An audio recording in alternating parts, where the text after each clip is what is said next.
I've watched something curious over my 70 years. The men everyone naturally follows are rarely the ones trying to lead. I remember being on a film set years ago, two directors on two different projects. The first one paced the set like a caged animal, voice rising above the chaos of production. When a camera malfunctioned mid-scene, he slammed his script down, face flushed, barking orders until the problem was fixed. You could feel the tension ripple through the crew like electricity. They moved quickly, but mechanically. Eyes down, voices hushed. Obligation, not inspiration. The second director, he moved through his set like water, spoke softly, asked questions more than he gave orders. When that same camera issue arose, and challenges always do, he paused, listened, then offered a quiet suggestion with a gentle hand on the cinematographer's shoulder. Sometimes just a nod was enough. Yet somehow everyone moved mountains for this man. They didn't just do what he asked. They brought him their best ideas, their hardest work, not because they had to, because they wanted to. Same role, same industry, worlds apart in their impact. I've stood in both men's shoes, played both roles, and I felt the difference in my bones when I've trusted my authentic presence versus when I've fallen into the trap of performing power. That performance, it's exhausting. And that's when something profound revealed itself to me.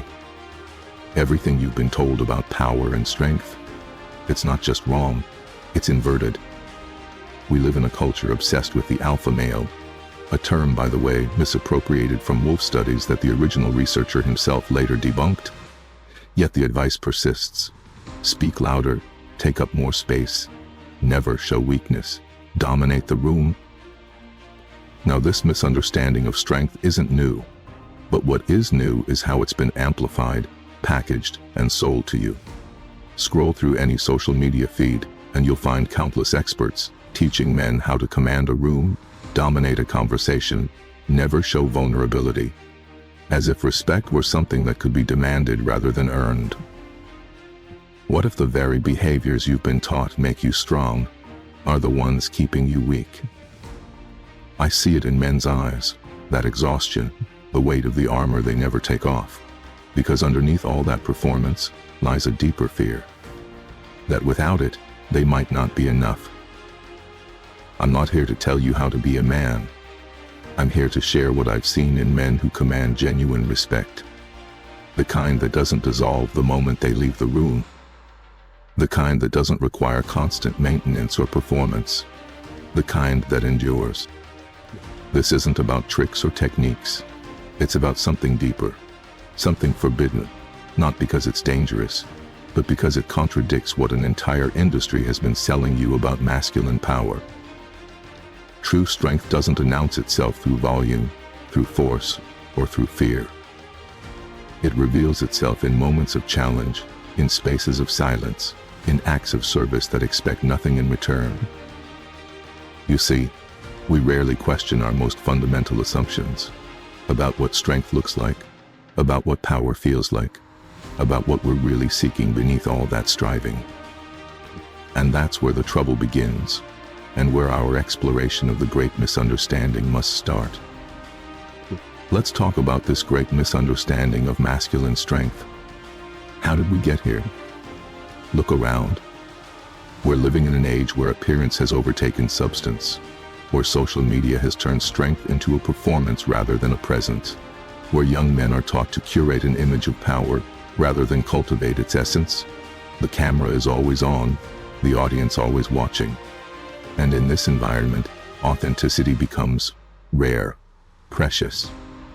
I've watched men exhaust themselves trying to perform confidence, posting carefully edited photos of success, rehearsing power poses in mirrors, memorizing dominant phrases to use in conversations, crafting a highlight reel of strength while their inner lives remain untended. You felt it, haven't you? The exhaustion of constantly proving yourself and wondering why it never feels enough. That nagging suspicion that true confidence must be something different than this endless performance. The quiet voice asking if there might be another way. There is. Consider something with me. True power is like gravity. It doesn't push, it pulls. And, like gravity, it works silently, invisibly, yet shapes everything around it. Have you ever seen gravity straining to prove itself, announcing its strength, competing for attention? No, it simply is. And in that being, it moves worlds. The men who possess authentic strength carry it the same way, not as something to display, but as something that simply exists within them, a presence that doesn't demand attention, yet naturally draws it. Notice how the truly confident man listens more than he speaks. He's curious rather than certain. He lifts others rather than elevates himself. He isn't threatened by different perspectives because his sense of self doesn't depend on always being right. He can admit when he's wrong and somehow appear stronger for it. Meanwhile, the counterfeit version does the opposite. He dominates conversations, dismisses challenges, makes every interaction a contest of wills. His confidence is brittle because it's built on the shaky foundation of others' validation. One challenge, one rejection, one failure, and the whole structure threatens to collapse. I was in a meeting once with two powerful men. When a young intern suggested a different approach to a problem, the first man immediately shut her down, defended his position, reminded everyone of his experience and credentials. The second man leaned forward, genuinely interested.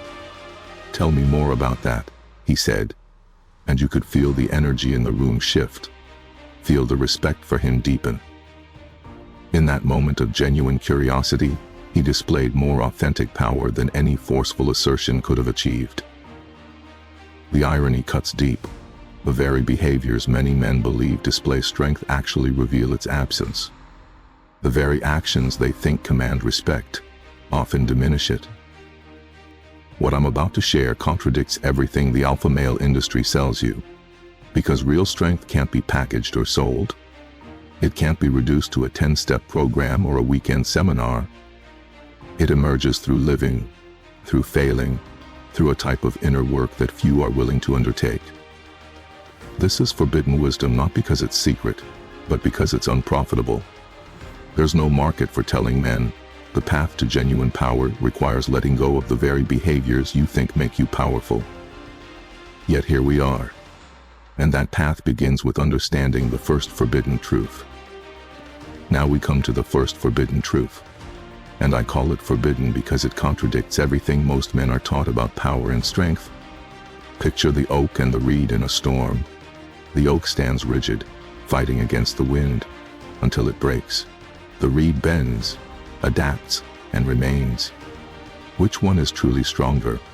The one that resists change with all its might, or the one that moves with it? Nature reveals this wisdom everywhere we look, yet we ignore it. We admire the unbending oak, the uncompromising mountain, never noticing how water, soft yielding water, carves through stone over time. Here's the paradox. Weak men seek to control others. Strong men master themselves. I've made this mistake myself, believing control was power. Early in my career, I directed a small theater production. I planned everything down to the minute, had an answer for every question before it was asked. When actors suggested different approaches to their characters, I shut them down. When technical issues arose, I insisted on my original vision, regardless of practical limitation. The production, it went forward. The performances happened. But something was missing. A certain life to the work. Because I'd been so busy controlling every element that I'd left no room for the spontaneous magic that makes art transcendent. No space for others' gifts to emerge. Years later, I was working with a director who took an entirely different approach. When an actor was struggling with a pivotal emotional scene, instead of giving specific instructions, he simply asked, "What do you need to make this moment true for you?" The actor paused, thought deeply, then suggested an approach none of us had considered. The scene that emerged was extraordinary. Not because the director controlled the outcome, but because he created the conditions for excellence to emerge naturally. You see the difference? One approach tries to force a specific result. The other creates an environment where something even better than imagined becomes possible. This applies far beyond film sets. I've seen men try to control their partner's behavior through jealousy, criticism, or emotional withdrawal. Try to control their children through fear rather than guidance. Try to control their employees through intimidation rather than inspiration. And the result is always the same: compliance without commitment, action without engagement, form without substance. The man everyone genuinely respects isn't the one demanding that respect. He's earned it through qualities that can't be faked: integrity, self-discipline, emotional maturity, the capacity to stay centered in chaos, to respond rather than react, to influence without dominating. This is the paradox at the heart of masculine power. True control comes only through the willingness to release control. True authority emerges only when you no longer need to authorize your every word. True leadership begins with leading yourself. Ask yourself, are you spending your energy controlling circumstances or developing the capacity to handle whatever comes? Are you trying to manage others' perceptions of your strength or cultivating actual strength? Because there's a profound difference between the man who needs the world to conform to his expectations and the man who has built the internal resources to navigate the world as it is. One is trapped in endless struggle, the other has found freedom. Now, here's where it gets uncomfortable, where many men will feel the urge to turn away, because the second forbidden truth challenges something fundamental in how we've been taught to be men. The strongest men I've known were the ones who could say these words without hesitation: I was wrong. I'm sorry. I need help. I don't know. Take a moment with that. Feel the resistance those simple phrases might trigger in you, the subtle tightening in your chest, the voice inside insisting that these are admissions of weakness. That's not your voice. That's the voice of a culture that has confused invulnerability with strength. When I was younger, I believed vulnerability was something to overcome, to hide, to master. I prided myself on never showing uncertainty, never revealing struggle. I wore that invulnerability like a badge of honor. But here's what I couldn't see then. When you bury your weakness, you bury your strength along with it. Because they're not separate things. They're two sides of the same coin. Your capacity for courage exists precisely because you can feel fear. Your ability to show compassion exists because you understand suffering. Your wisdom emerges directly from your failures and uncertainties. Think of water. Soft, yielding, yet over time shapes mountains. Water doesn't pretend to be something it's not. It doesn't harden itself to seem more powerful. It simply flows according to its nature, embracing both its power and its yielding quality. That's the paradox of true strength. I remember watching a respected CEO address his company after a failed product launch that cost millions. The room was tense. Everyone expected defensiveness. Perhaps blame shifted to specific departments. Instead, he said simply, "I made a serious misjudgment. I pushed forward despite warnings from several of you. I was wrong, and I'm sorry." You could feel something shift in that room. Not a loss of respect, but a deepening of it. In that moment of genuine vulnerability, he displayed more true strength than any amount of defensiveness or blame shifting could have achieved. Compare that to another leader I observed who could never admit error, who saw every suggestion as criticism, every question as challenge. His need to appear infallible created a culture of fear around him. People stopped bringing him problems, stopped offering ideas. His image of invulnerability actually made him weaker, not stronger. Rigid invulnerability isn't strength, it's fear wearing armor. And that armor, while appearing to protect, actually imprisons. Behind every mask of invincibility is a man exhausted from hiding, from maintaining the illusion of perfect competence, perfect certainty, perfect control. You've been taught that vulnerability diminishes you. What if it's the only thing that can make you whole? What if the very parts of yourself you've been trained to hide or overcome are essential to your authentic power? The most transformative conversations in my life began with someone saying, "I don't know." The deepest connections formed when someone admitted, "I'm struggling." The greatest leaders I've known earned loyalty not by displaying perfection, but by revealing their humanity alongside their vision. This isn't about performative vulnerability, sharing weaknesses strategically to appear more relatable. That's just another form of manipulation. This is about the genuine courage to be seen as you are, to stand in your full humanity, neither exaggerating your strengths nor hiding your struggles. That kind of vulnerability doesn't diminish power. It's the very foundation of authentic power. The kind that doesn't drain you to maintain, but actually renews you as you express it. We've talked about control and vulnerability, important truths, essential understandings, but they're just the foundation for what comes next. Now, here's what few will tell you about true power. Most men believe that authority comes from asserting yourself, from being the loudest voice in the room, the most forceful presence, the one with the quickest answer. They spend their lives perfecting these performances, and yes, sometimes they work, creating the short-term illusion of authority.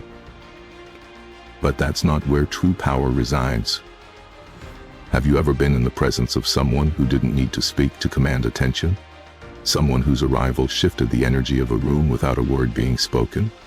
That's not charisma in the conventional sense. It's not charm or magnetism, though those things might be present too. It's something deeper.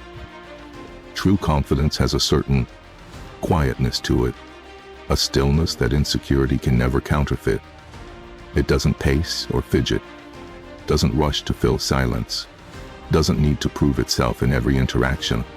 It simply is. Look across cultures and throughout history. The archetypes of genuine masculine strength are remarkably consistent. The sage, the samurai, the elder statesman, the master craftsman. What unites them? Not dominance or aggression, but presence, centeredness, a quality of being fully where they are, comfortable in their own skin. The Lakota have a concept called Wolokota, peace, balance, being in right relationship with everything around you. The ancient Greeks spoke of sophrosion, excellence of character through moderation and self-knowledge.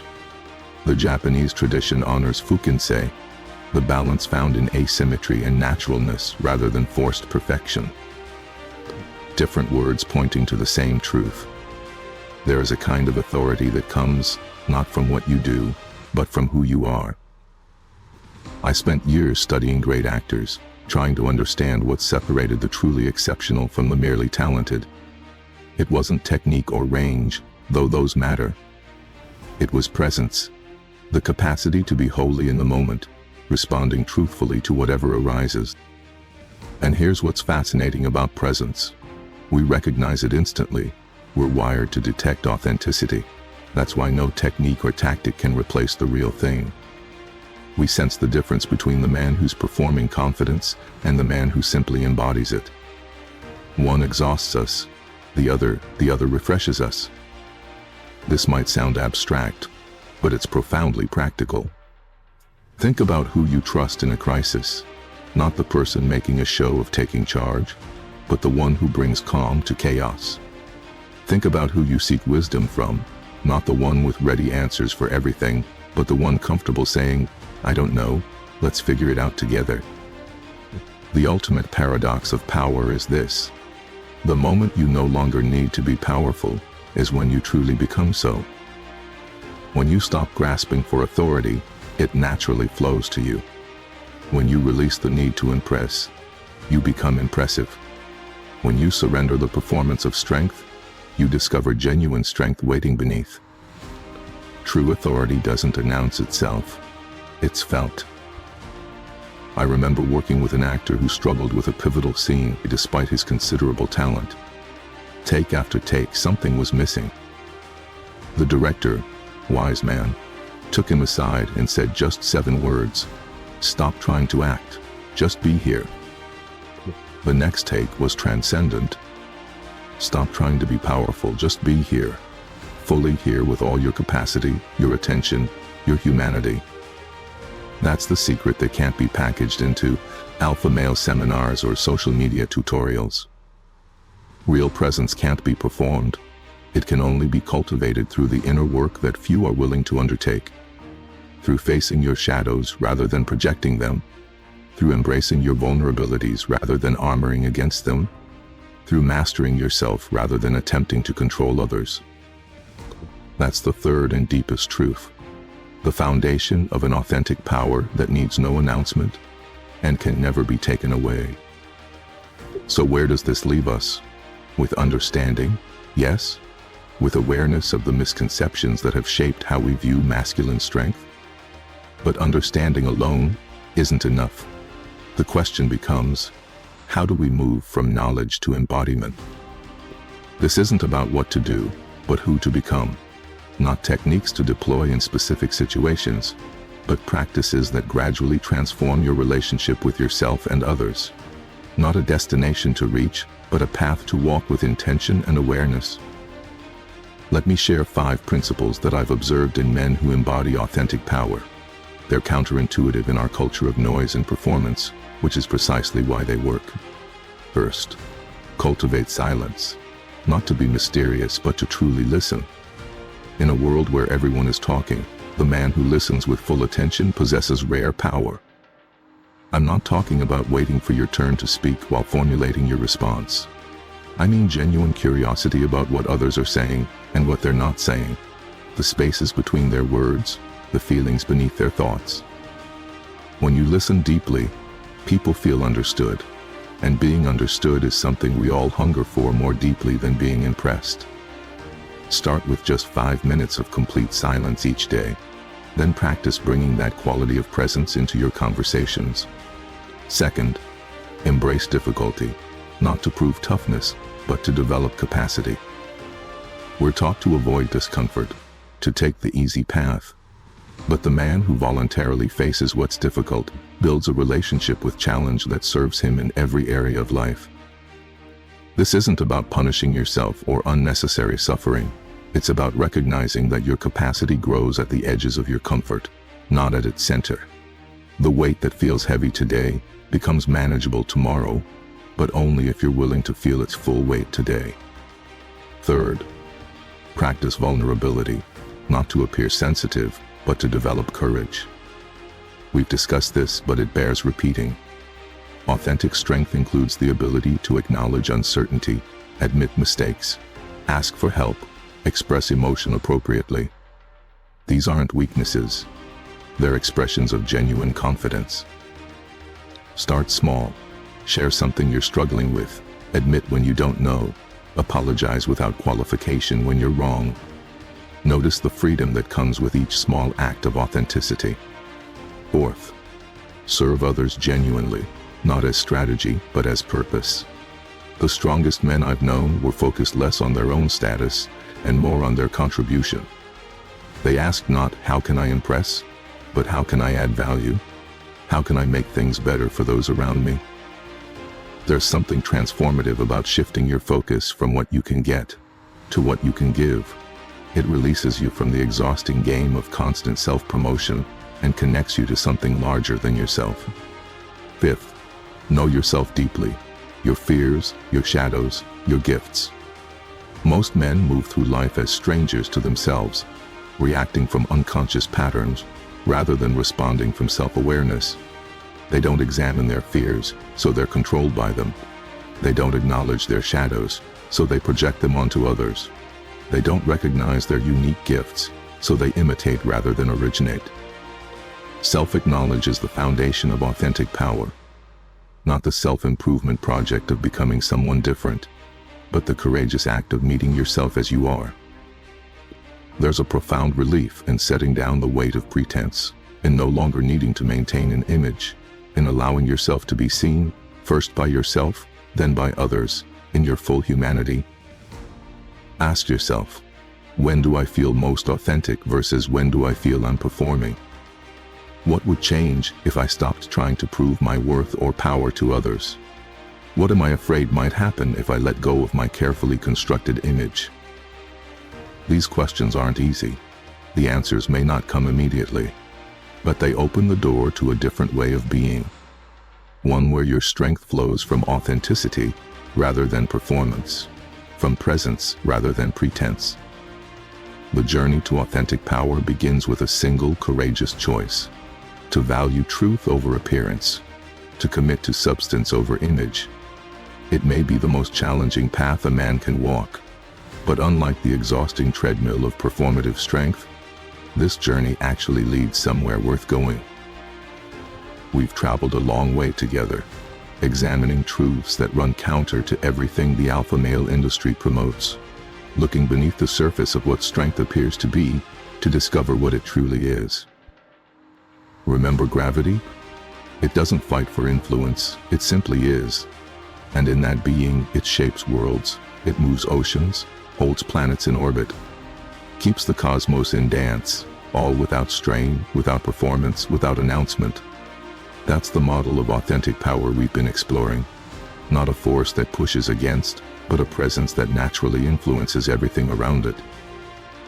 I've known men who chase status their entire lives, who measure themselves by their position in various hierarchies, wealth, influence, the admiration of others, always climbing, always competing, always comparing. And I've seen the toll it takes, the constant anxiety, the fear of being surpassed, the emptiness that comes from reaching a summit, only to find it doesn't satisfy. Perhaps the most forbidden truth is that the authentic alpha doesn't climb to the top of hierarchies. He transcends them entirely. He steps outside the game of endless comparison and competition, not because he can't compete, but because he's found something more meaningful than winning: his authentic expression and contribution. He's not above ambition or achievement, but his motivation comes from something deeper than status, from purpose rather than position, from service rather than self-enhancement. And paradoxically, this often leads to greater impact than direct pursuit of power ever could. But what would change in your life if, just for one day, you stopped trying to be strong and simply were? If you released the exhausting performance and allowed your natural presence to emerge? If you traded the constant striving to appear powerful for the experience of embodying your authentic self? I suspect you'd discover what so many men find when they finally set down their armor. Not weakness, but a different kind of strength. Not vulnerability, but a deeper capacity. Not loss of respect, but the kind of genuine regard that performance could never earn. True strength isn't the power to impose your will. It's the wisdom to know when not to. It's discernment about when to stand firm and when to yield, when to speak and when to listen, when to act and when to wait. It's the capacity to respond to life from your center rather than react from your edges. This journey we've outlined isn't easy. It runs counter to much of what we're taught about masculinity and power.